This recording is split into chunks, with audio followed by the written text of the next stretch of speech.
नमस्कार। सेहत से जुड़े हमारे खास कार्यक्रम हेल्थ गुरु में स्वागत है आप सभी का। मैं हूं आपके साथ ज्योति सिंह। जोड़ों में दर्द आज एक बड़ी समस्या बनती जा रही है, जो कि उम्र की सीमा के पार भी है। ये समस्या इसलिए भी गंभीर है क्योंकि हाल ही में इस समस्या से पीड़ित मरीजों की संख्या में इजाफा हुआ है, जिनमें ज्यादा उम्र के लोग तो शामिल थे ही, साथ ही कम उम्र के लोग भी ज्वाइंट पेन के शिकार हो रहे हैं। इसलिए ये समस्या और भी गंभीर होती जा रही है। लेकिन क्या आप इसके शिकार न हो, इसके लिए तमाम जानकारी आपको जाननी जरूरी है ताकि आप ज्वाइंट पेन से अपने आप को मुक्त रख सकें। तो चलिए शुरू करते हैं अपना खास कार्यक्रम हेल्थ गुरु।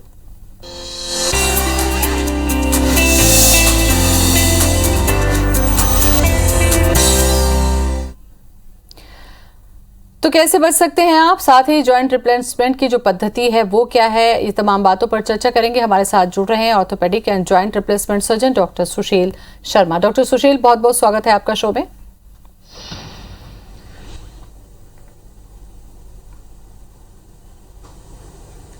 नमस्कार डॉक्टर सुशील, सबसे पहले जॉइंट पेन पे, जॉइंट के रिप्लेसमेंट पर जाएं, लेकिन उसके पहले हम ये समझ लेते हैं कि हड्डियों से जुड़ी ये जो समस्या है, जिसे हम कई बार ऑर्थराइटिस के नाम से ही जानते हैं, तो वास्तव में ऑर्थराइटिस है क्या और क्या इसके लिए कोई उम्र की सीमा होती है?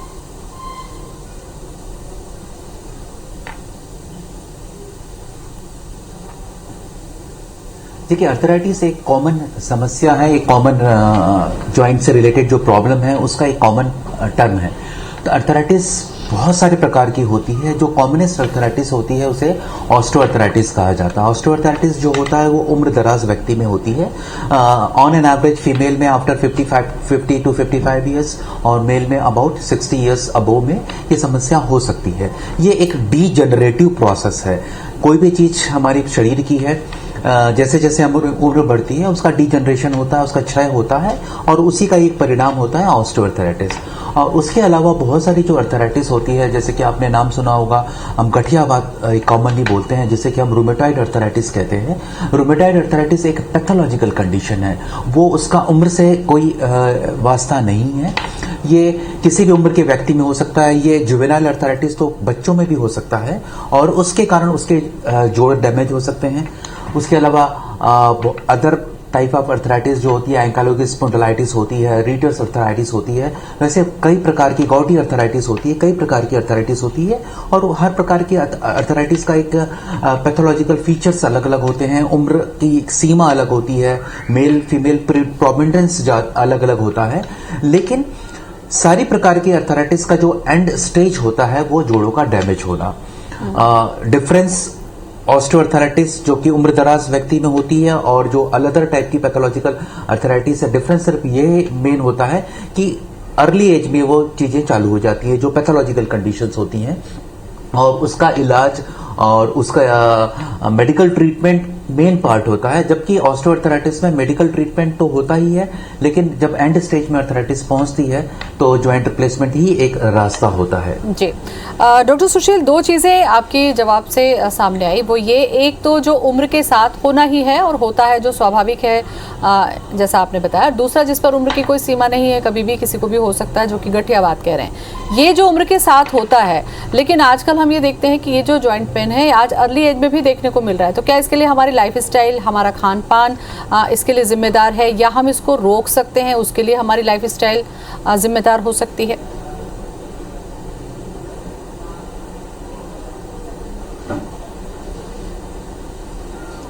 देखिए, जो कॉमन जॉइंट्स पेन होते हैं वो हर जॉइंट पेन अर्थराइटिस हो ये जरूरी नहीं है। जैसे कि आपने कहा कि खान पान, हमारी दिनचर्या, डेफिनेटली इसका एक बहुत मेजर रोल होता है। कुछ प्रकार के जो पेन, जॉइंट्स पेन हो सकते हैं, कॉमनली ऑस्टियोपोरोसिस के कारण भी हो सकते हैं। ऑस्टियोपोरोसिस का मतलब होता है हड्डियों का भुरभुरा होना। तो हड्डियों का भुरभुरा होना बहुत सारे कारणों से हो सकता है। जो एक कॉमन कारण अभी देखने के लिए आ रहा है, तो वायरल फीवर, कोई भी वायरल फीवर होता है उसका सिक्किल होता है कि जॉइंट्स पेन होना, मसल पेन होना। और अभी खासकर कोविड के बाद हमारे पास बहुत सारे मरीज आ रहे हैं जिनको जॉइंट पेन की समस्या, जिनको मसल पेन की समस्या है। लेकिन ये अलग प्रकार है। इसमें जॉइंट का डैमेज होना एक कॉमन समस्या नहीं होती। तो ये इसका एंड स्टेज अर्थराइटिस में पहुंचना एक कॉमन समस्या नहीं है। दूसरा एक जो कारण होता है लैक ऑफ एक्सरसाइज। हम आजकल की जो दिनचर्या, भागदौड़ की दिनचर्या है, तो लोगों को पास अपने लिए समय नहीं है। जंक फूड के लिए लोग ज्यादा इजी फूड चाहिए, क्योंकि सब इतने बिजी हैं कि घर में एक न्यूट्रिशियस फूड बनाने के लिए किसी के पास समय नहीं है या खाने के लिए समय नहीं है। तो मोस्टली टेक अवे वाला आजकल फैशन है। हम फूड में ही अगर अपना ध्यान नहीं दिया और हमारा न्यूट्रिशन हमारा प्रॉपर नहीं हो रहा है, तो बॉडी कैसे नरिश करेगी, हमारी बोन कैसे नरिश करेगी, मसल कैसे नरिश नहीं हो रहा है तो बॉडी कैसे नरिश करेगी, हमारी बोन कैसे नरिश करेगी, मसल कैसे नरिश करेगी, हमारा ब्रेन कैसे नरिश करेगा। तो ये सारी शिक्षा हमको अपने बच्चों को, अपनी जो जनरेशन है, डे 1 से ही चालू करनी चाहिए कि न्यूट्रिशन का क्या इंपॉर्टेंस है और एक्सरसाइज का क्या इंपॉर्टेंस है। क्योंकि एक स्टेज के बाद मे बी आफ्टर 30-35 हर किसी की बॉडी में डिजनरेशन चालू हो जाता है। अगर उससे हमें बचना है तो सिर्फ और सिर्फ 2 ही रास्ते हैं, एक अच्छी डाइट और एक्सरसाइज। तो ये एक जो आपने ये तो बचाव की बात है डॉक्टर साहब कि जिनको नहीं हुई है जो तकलीफ, उससे बचा जा सकता है। लेकिन जब डॉक्टर के पास जाया जाता है और डॉक्टर्स कहते हैं कि रिप्लेसमेंट की जरूरत है, तो कई बार ये देखा गया है कि लोग इसको इग्नोर करते हैं कि पेन किलर से ये ठीक हो जाएगा। एक डर होता है प्रत्यारोपण को लेकर। आपको लगता है कि डरने की कोई वजह होती है क्या, या एक जॉइंट खराब है तो उसका दूसरे पर भी असर पड़ सकता है अगर आप सर्जरी नहीं कराते हैं तो?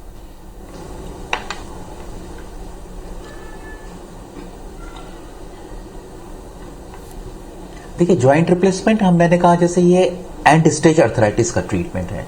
आज भारत देश में लगभग 1.5 लाख नी रिप्लेसमेंट पर साल पर एनम होते हैं। लगभग 70 से 80 हजार के आसपास हिप रिप्लेसमेंट पर एनम होते हैं। और बहुत सारे ऐसे मरीज हैं जो कि जिनकी लाइफ डिसेबल हो चुकी है, जो अपना काम नहीं कर पा रहे हैं, जबकि बाकी शरीर स्वस्थ है। जस्ट बिकॉज उनके हिप जॉइंट खराब हो गया है या नी जॉइंट खराब हो गया है, वो अपना काम, अपनी दिनचर्या, अपना जो ब्रेड एंड बटर अर्न करना है वो नहीं कर पा रहे हैं। तो ऐसे पेशेंट के लिए तो ये वरदान है। हम पेशेंट आता है अर्थराइटिस का, ऐसा नहीं हम स्ट्रेट फॉरवर्ड मैं उसे जॉइंट रिप्लेसमेंट की सलाह दे दूं। पहले मेडिकल ट्रीटमेंट हम ट्राई करते हैं, सीरियसली उसको समझाते हैं कि आप मेडिकल ट्रीटमेंट लीजिए, आप एक्सरसाइज कीजिए, फिजियोथेरेपी करिए, और कुछ डूज एंड डोंट्स जो स्ट्रिक्टली आप फॉलो कीजिए। तो हो सकता है कि आपकी जो जॉइंट डैमेज हो रहा है बहुत हद तक हम उसको रोक सकते हैं।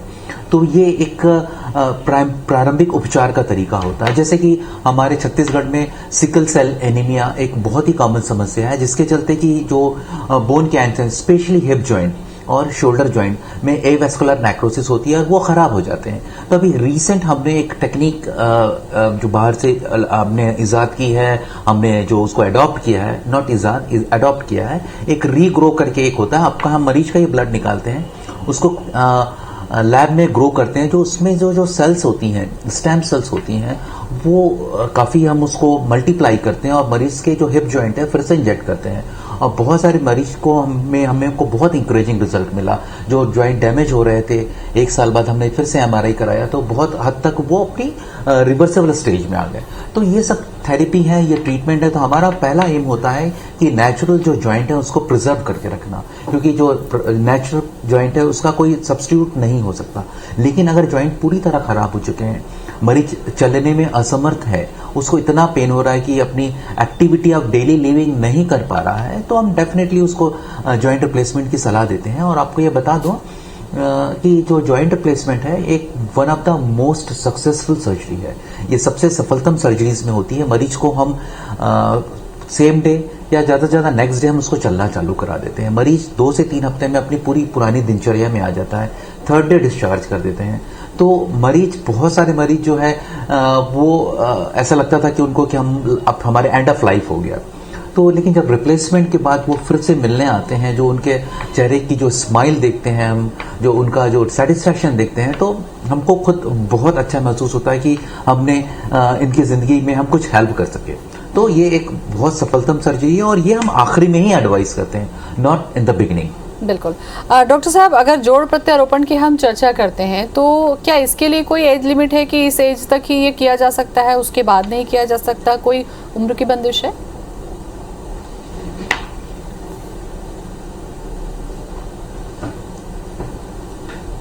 नहीं, ये उम्र की बंदिश नहीं है। तो मोस्ट इंपॉर्टेंट है कि मरीज की आवश्यकता, नीड क्या है। आज जो सिकल सेल मैंने जो अभी कहा था, कई मरीज आते हैं, मैंने 16 से 17 इयर्स के पेशेंट का हिप रिप्लेसमेंट किया है।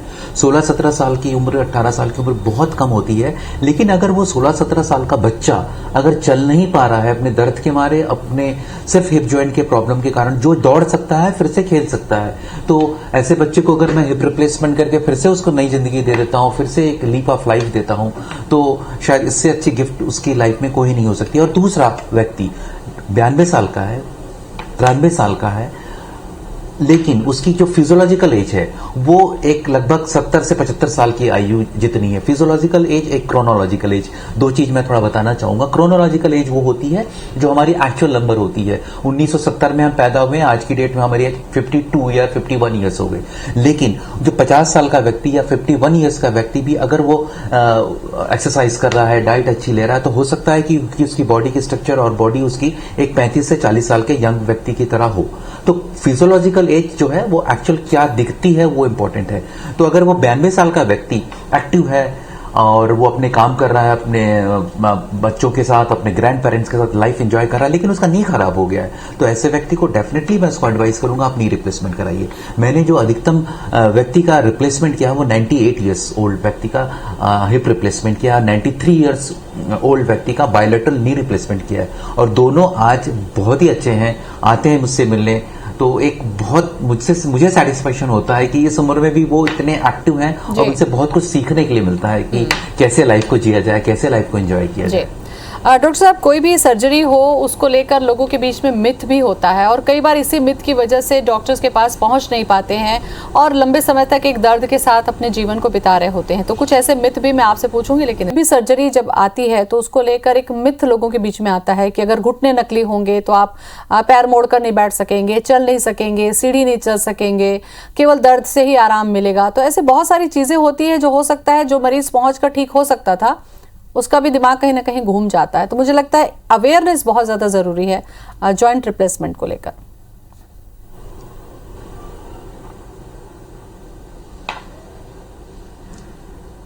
डेफिनेटली, यह बात बिल्कुल आपने सच कही कि अवेयरनेस बहुत जरूरी है। ये एक लोगों में मिथ रहता है कि अभी तो हम चल रहे हैं, ऑपरेशन के बाद तो ये भी नहीं चल पाएंगे, जबकि वो उनकी जो धारणा इतनी गलत है। मैं बहुत सारे मेरे वीडियोस बने हैं पेशेंट्स के जो खुद अपने बना के भेजते हैं। अभी मैंने एक 25 साल के व्यक्ति का हिप रिप्लेसमेंट किया था जो चल नहीं पा रहा था। अच्छा खासा बेचारा वो खेत में काम करता था, उसको एग्रीकल्चर डिपेंडेंट फैमिली है, बहुत बड़े लैंडलॉर्ड है लेकिन एग्रीकल्चर डिपेंडेंट है। वो खुद अपना एग्रीकल्चर का काम करता था, लेकिन हिप जॉइंट खराब हुई है उसके सिकल सेल एनीमिया के कारण, और मैंने दोनों हिप का रिप्लेसमेंट किया। उसने मुझे कुछ दिन पहले अपना वीडियो भेजा, ऑपरेशन के लगभग 1 महीने बाद का। वो ट्रैक्टर चला रहा था। अगर पॉसिबल होता तो मैं आप लोगों के साथ जरूर शेयर करता। और ऐसे ही कई लोग हैं जो घर में बैठे थे, 2 कदम नहीं। अभी हमारे पास एक जबलपुर से एक लेडी आई थी, दोनों नी उसके बुरी तरह खराब थे। लिटरली उसे व्हील चेयर में लाया गया था, 2 लोग उठा के हमारे बेड में उसे रखे, लेकिन सर्जरी की आज टाका निकालने, आज ही वो स्टिचेस निकालने आई थी। वो खुद से चलती आई बिना स्टिक के, और जो उनके जो चेहरे में कॉन्फिडेंस था वो देखते ही बनता था। तो ऐसे बहुत से एग्जाम्पल हैं जो सर्जरी के पहले नहीं चल पाते थे, जो उनके जोड़ खराब होने के कारण, लेकिन वो बाद में चल पा रहे हैं, बाद में बहुत अच्छे से चल पा रहे हैं, वो 5-5 किलोमीटर का वॉक कर पा रहे हैं। तो हो सकता है कि पहले किसी की सर्जरी हुई, क्योंकि हर किसी सर्जरी का सक्सेस के साथ साथ फेलर भी होता है। तो वो कुछ ऐसे व्यक्ति होंगे जिनका सर्जरी कभी फेल हुआ हो, या उस पुराने एरा में सर्जरी हुई होगी जब वो उतना डेवलप नहीं था। आज जो है जॉइंट रिप्लेसमेंट एक नया एक कटिंग एज टेक्नोलॉजी है। मैं नेविगेशन की मदद से करता हूं, जो छत्तीसगढ़ में एक पहला नेविगेशन सेंटर हमारा मेडिशाइन हॉस्पिटल है। तो नेविगेशन की मदद से हम एग्जैक्टली जिस पोजीशन में प्रकृति ने, ईश्वर ने जो जोड़ को जिस पोजीशन में, जिस एनाटॉमिकल पोजीशन में बना के रखा है, उस पोजीशन में हम उसको प्लेस करते हैं, सो दैट उसको पेन खत्म हो जाए। उसकी जो लॉन्गिविटी है ज्वाइंट की, क्योंकि हम कोई भी ज्वाइंट लगा रहे हैं, आर्टिफिशियल ज्वाइंट लगा रहे हैं, उसका एक एज होता है, सर्वाइवरशिप होता है। तो हम अगर प्रॉपर जैसे नेचर ने लगाया है हम उस पोजीशन में ही लगाते हैं तो उसका सर्वाइवरशिप बहुत बढ़ जाता है। तो ये धारणा बिल्कुल गलत है कि जॉइंट रिप्लेसमेंट के बाद व्यक्ति चल नहीं पाएगा, बल्कि ये धारणा होनी चाहिए कि जॉइंट रिप्लेसमेंट के बाद उसको नई जिंदगी मिल जाएगी। बिल्कुल डॉक्टर साहब, जॉइंट रिप्लेसमेंट के एरिया में क्या कुछ नया एडवांसमेंट हुआ है, कुछ नई टेक्निक्स आई हैं जिससे सर्जरी और ज़्यादा ईजी हो चुकी है आपके हॉस्पिटल्स में?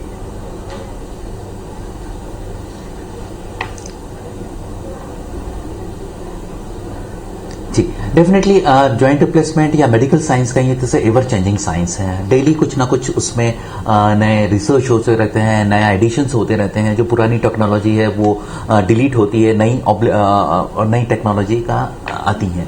तो इसमें जॉइंट रिप्लेसमेंट में बहुत अभी नई चीज जो है, बहुत ऐसे रीसेंट एडवांसेस तो नहीं है, बट डेफिनेटली मोस्ट इंपॉर्टेंट अभी हुआ है कि जो हमने एक नेविगेशन एक हुआ है, रोबोटिक सर्जरी आई है, रोबोट की मदद से जॉइंट रिप्लेसमेंट होता है। जैसे में हम यहाँ नेविगेशन करते हैं तो कुछ रोबोटिक जॉइंट रिप्लेसमेंट सेंटर्स भी हैं वर्ल्ड में। उसके अलावा नी रिसर्फेसिंग एक नया टेक्नोलॉजी है। जैसे कि जॉइंट रिप्लेसमेंट हम करते हैं तो दोनों उसके जो है सिरे हमको बदलने पड़ते हैं, लेकिन अगर उसका सिर्फ एक ही सिरा खराब है, क्योंकि जॉइंट रिप्लेसमेंट मतलब पूरा कंप्लीट टोटल नी रिप्लेसमेंट करने की हमको जरूरत नहीं पड़ती। अगर एक ही सिरा खराब है तो हम उसके सिर्फ एक सिरे को ही बदलते हैं, जैसे कि नी रीसर्फेसिंग कहते हैं। तो आगे की सर्जरी बड़ी आसान हो जाती है। अगर हमको कंप्लीट टोटल जॉइंट रिप्लेसमेंट में भी कन्वर्ट करना है तो ये बहुत आसान हो जाता है और उसकी लाइफ हम ज्यादा उसको दे सकते हैं। तो इस प्रकार से एक दूसरा होता है सरफेस, जो जॉइंट रिप्लेसमेंट के बाद जो सरफेस कांटेक्ट में आते हैं। जैसे कि मैं आपको ये बताऊं, ये जो है जो सरफेस जो कांटेक्ट में आता है, तो ये सरफेस बहुत सारे मेटल ऐसे नए इजाद हो गए हैं जिसमें कि घर्षण बहुत कम हो गया है, फ्रिक्शन कम हो गया। फ्रिक्शन कम होने के कारण उसकी जो है डीजनरेशन कम हो गया और वो उसकी एजिंग काफी बढ़ गई है। तो हम ये जो जॉइंट रिप्लेसमेंट के बाद, नी रिप्लेसमेंट के बाद लगभग 20 से 25 साल तक का हम उसको पेशेंट को एश्योरेंस देते हैं। हिप रिप्लेसमेंट के बाद 25 साल का एश्योरेंस देते हैं कि आपके अगर आपने अच्छे से जोड़ का देखभाल की तो 25 साल तक आपकी जोड़ आसानी से चल सकते हैं। तो ये नया एडवांसमेंट डेफिनेटली पेशेंट के लिए और हमारी मेडिकल फ्रेटर्निटी के लिए बहुत ही यूजफुल है। डॉक्टर साहब, जैसा कि आपने जिक्र भी किया कि दूसरे स्टेट के भी पेशेंट अब आप लोगों के पास में संपर्क में हैं, सर्जरी के बाद जो सबसे ज़्यादा ज़रूरी होती है कि क्या कुछ सावधानी रखने की ज़रूरत होती है या डॉक्टर के कांटेक्ट में रखने की ज़रूरत होती है? कैसे मैनेज होता है और क्या सावधानियां होती हैं?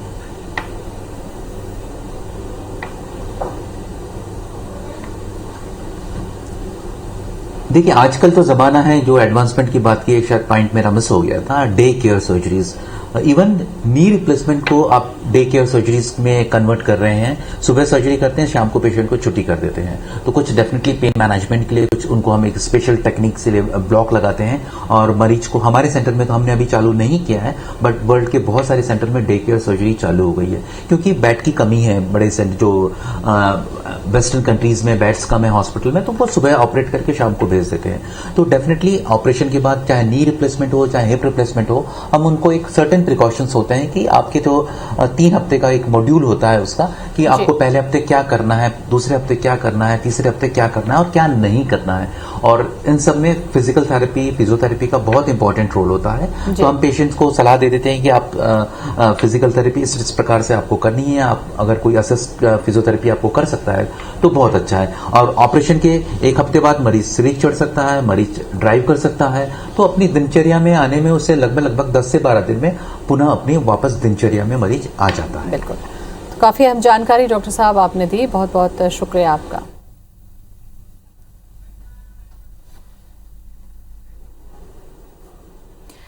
तो आपने देखा कि जॉइंट रिप्लेसमेंट की आधुनिक तकनीक भी मौजूद है। जरूरत है कि समय पर डॉक्टर के पास पहुंचकर अपना ऑपरेशन कराने के बाद आप सामान्य जिंदगी फिर से जी सकें।